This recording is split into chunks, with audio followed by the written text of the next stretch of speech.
Hello mga ka-weekenders, this is Lester Monleon and welcome back to my channel. For this week video, gagawa tayo ng isang dish na madalas nating nakikita sa mga karinderya. Ito yung mga paborito ng maraming mga Pinoy na empleyado na kagaya ng mga nasa factory, nasa office, na during their break time ay madalas nila itong ino-order sa mga paborito nilang karinderya. Ito ay walang iba kung hindi ang igado.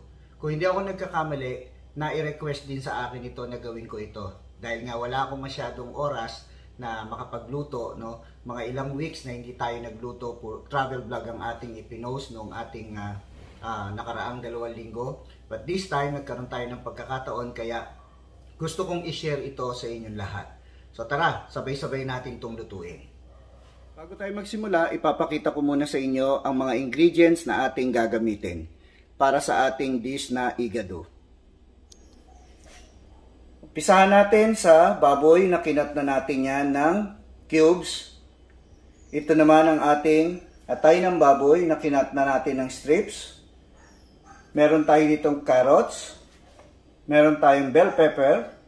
Meron tayo ritong onion at saka ang siling labuyo. Lalagyan din natin ito ng gisantes. Ang chopped garlic. Liver spread.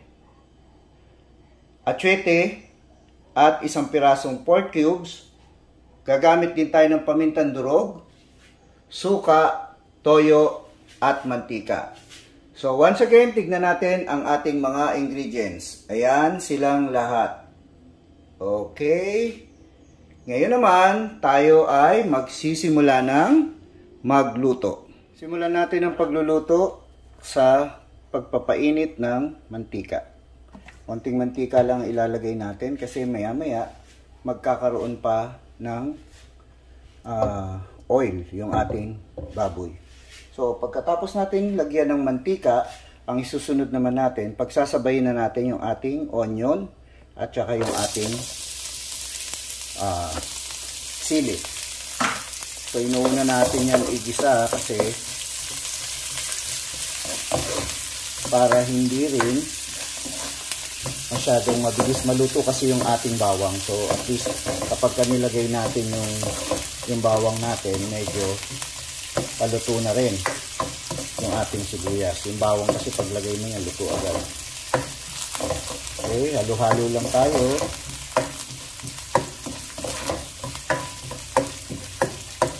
Yan.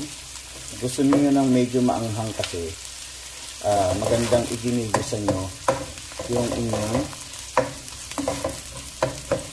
sili. Sabay ninyo yung sili kapag gugisa para kapit na kapit talaga yung anghang. Pero kung hindi nyo naman gusto ng maanghang, pwede rin naman kahit wala kayong ilagay na sili. Siyempre, sunod na natin yung ating bawang. So sibuyas, kahit na yung pula, pwede ninyong gamitin. Nasa sa inyo yun kung ano yung meron kayo sa bahay. Pero ako ngayon, ang ginamit ko ay puting sibuyas. So hininaan ko lang yung apoy para at least hindi rin ako nagmamadali masyado sa paggisa dahil pag mainit yan, dire-diretso ang mangyayari, sunog agad yung ating niluluto. Yan, tuloy-tuloy lang natin yung paghahalo. Bilis lang lutuin ang igado.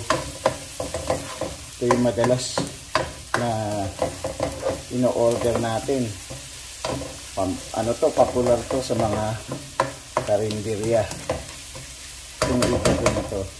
So, pwede na rin kayong gumawa ng igado sa inyong bahay.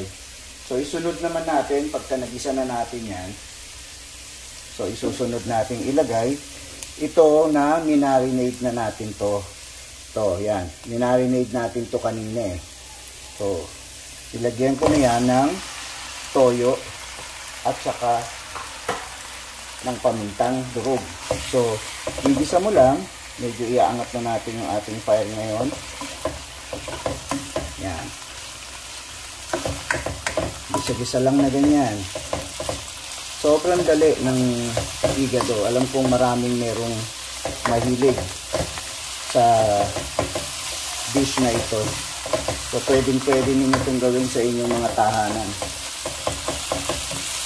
Iba kasi paborito yung pagkain pero hindi nila alam paano gawin. So sa tulong ng video na to, makakagawa na kayo ng sarili ninyong igado.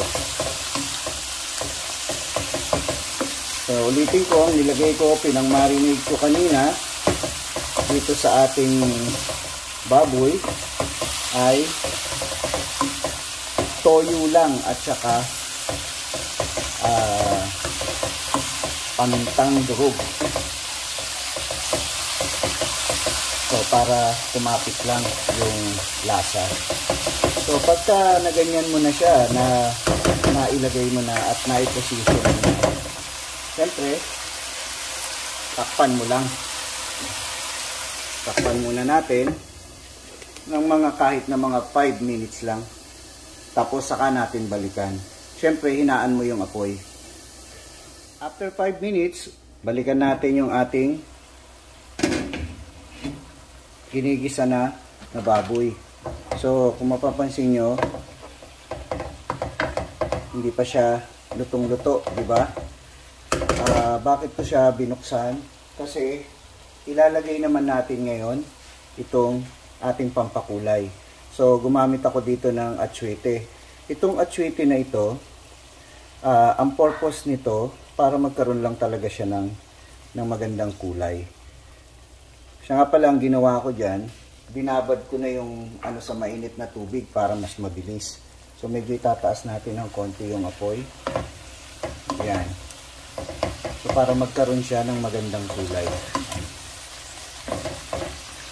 Hanggang sa i-absorb niya yung kulay na yan.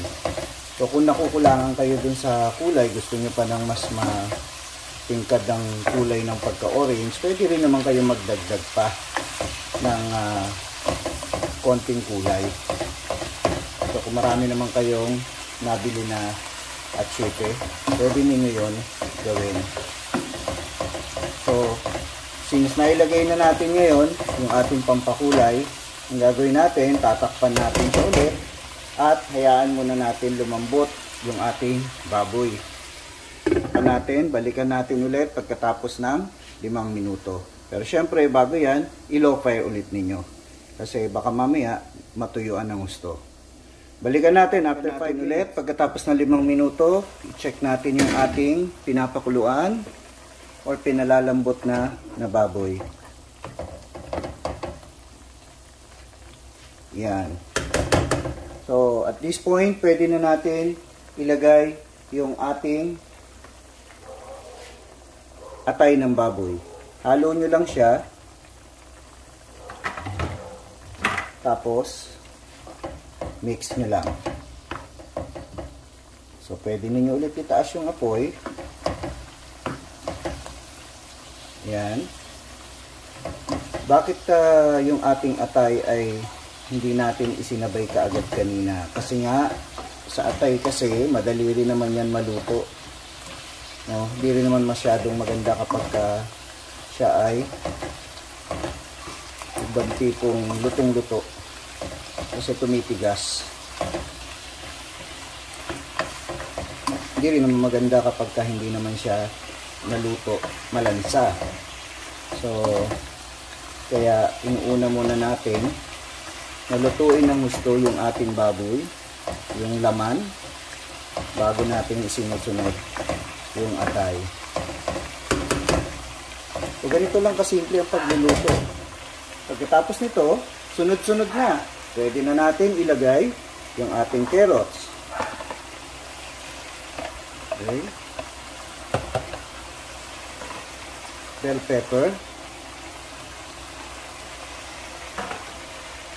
And of course, yung ating guisantes. Yan. Mix lang natin ng i-mix.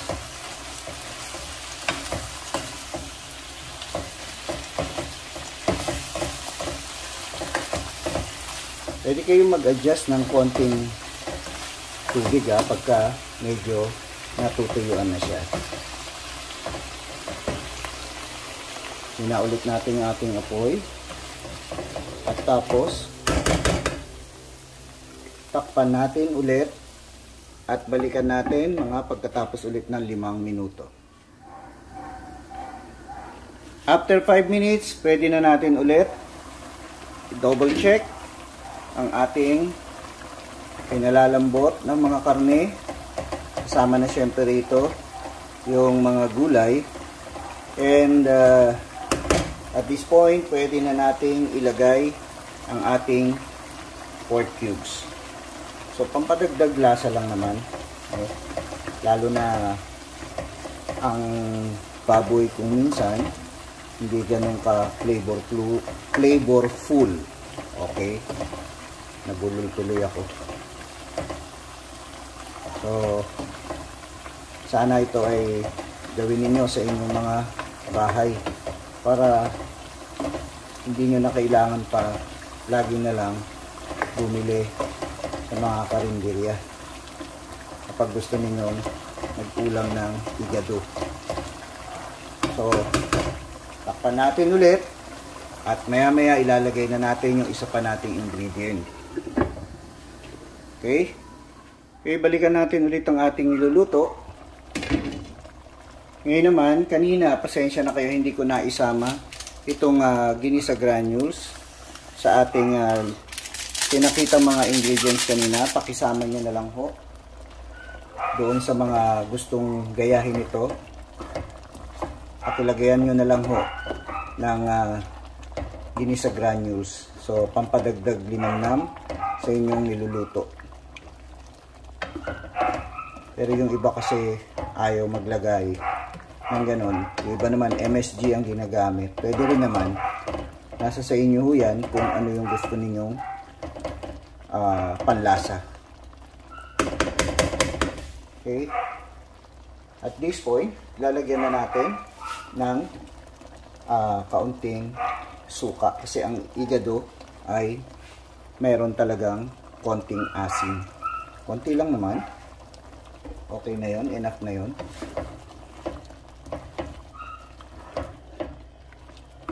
Yan. Pero yung sukang ilalagay nyo, tignan nyo rin, baka mamaya mas mahilig kayo sa medyo maasin. So, unti-unti lang ang paglalagay kasi pwede naman kasi yung i-adjust. Tikman natin.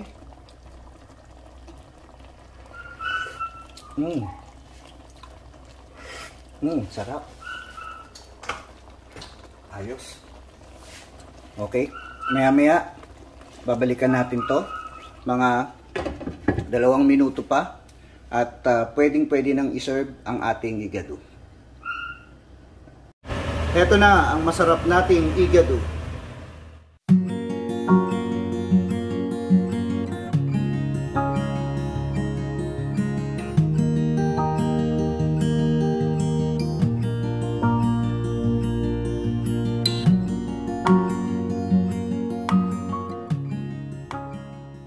Ito na mga ka-weekenders, titikman na natin ang ating dish for this week, ang igado.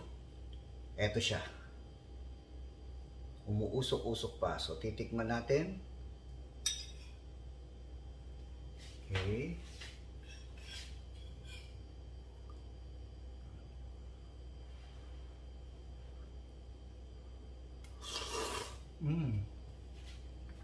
Sarap. Init.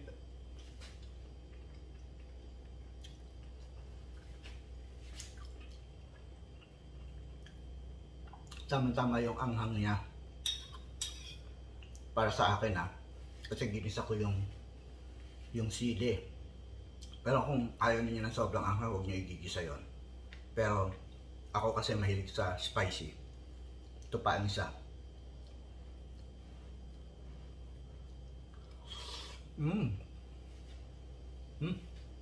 Grabe, sarap.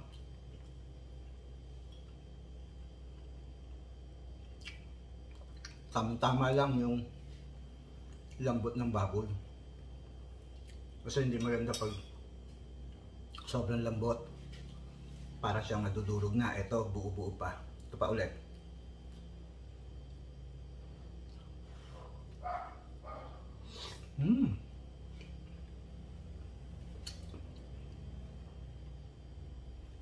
The best igado.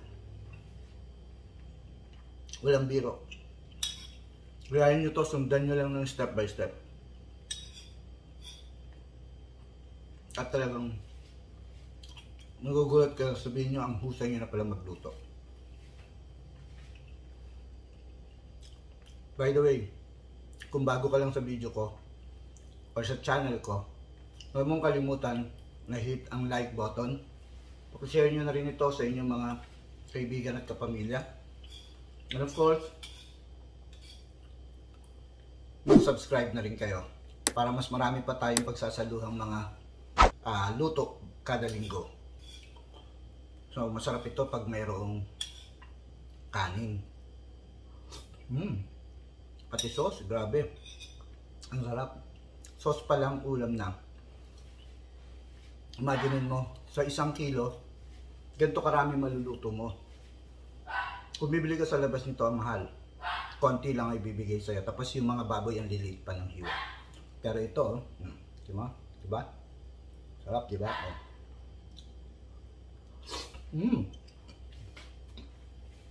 Grabe. Sobrang sarap. Kailangan talaga may kanin para talaga mas lalong ganado ang kakain. Nga lang, kung nag-diet ka, temptation to sa'yo. Pero, every week lang naman. Kaya ako, weekends lang ako nagluluto. Para yan ang pinaka-cheat day ko kasi medyo lumalaki na ako. So anyway, maraming salamat sa pag-subaybay ninyo sa aking channel. Huwag niyong kalimutan ulit, kung bago lang kayo sa channel ko, i-hit nyo na ang subscribe button. Paki-like at paki-share nyo na rin sa inyong mga kaibigan at mga kamag-anak, kapamilya, o kahit ano pa mang tawag sa inyong mga kakilala. Thank you very much and see you on the next vlog. Bye!